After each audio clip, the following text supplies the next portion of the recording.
ప్రియమైన దేవుని బిడ్డలకు ప్రభునామములో శుభములు. ఎఫెసీయులకు రాసిన పత్రిక 4వ అధ్యాయము 5వ వచనం.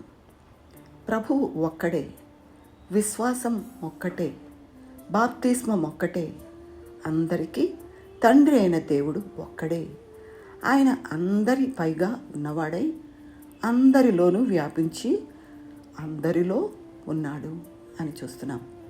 ఈ వాక్య భాగంలో మరి 2 పదాలు పదే పదే కనబడ్డాయి. ఒక్కడే, ఒక్కటే, ఒక్కటే, ఒక్కడే. రెండవది అందరిలో, అందరిలో అనే మాట వినబడతా ఉంది. అందరిలో అంటే విశ్వాసులందరిలో అని మనం చూడవచ్చు.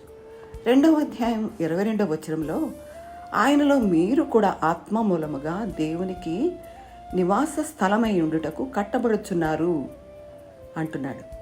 అంటే మనుషులందరిలో దేవుడు లేడు, ఆయన యందు విశ్వాసం ఉంచిన వారిలోనే ఉన్నాడు. ఆయన బిడ్డలుగా మారిన వారిలోనే ఉన్నాడు.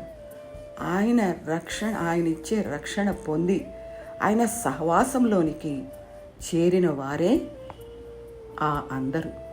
ఆ అందరిలోనే దేవుడు ఉన్నాడు. 2వ అధ్యాయం 12వ వచనంలో ఆ కాలమందు ఇశ్రాయేలుతో సహపౌరులు కాక పరదేశులను, వాగ్దాన నిబంధన లేని పరజనులను, నిరీక్షణ లేనివారును, లోకమందు దేవుడు లేనివారునై ఉండి క్రీస్తుకు దూరస్తులై ఉంటురని మీరు జ్ఞాపకము చేసుకొనుడి అంటున్నాడు. ఒకనాడు వీరు అనగా మరి పౌలు గారు రాసిన ఆ ఎఫెసీ సంఘంలోని వారు లేక మనము దేవునికి దూరస్థలముగా ఉన్నాం కనుక ఆ సమయంలో వారిలో కానీ మనలో కానీ దేవుడు లేడు. అది ఒకనాటి సంగతి. 4వ అధ్యాయం 18వ వచనంలో అంధకారమైన మనస్సు గల వారు తమ హృదయ కాఠిన్యము వలన తమలోనున్న అజ్ఞానము చేత దేవుని వలన కలుగు జీవములో నుండి వేరుపరచబడిన వారు అంటున్నాడు. అంటే దేవునిని విశ్వసించకుండా కఠినమైన మనస్సుతో ఆయనకు దూరంగా తొలగిపోయి మునుపు దేవుడు లేనివారై ఇప్పుడు విశ్వసించి దేవుని కలిగి ఉన్నారు. ఇది దేవుని కృప ద్వారానే సాధ్యమైంది.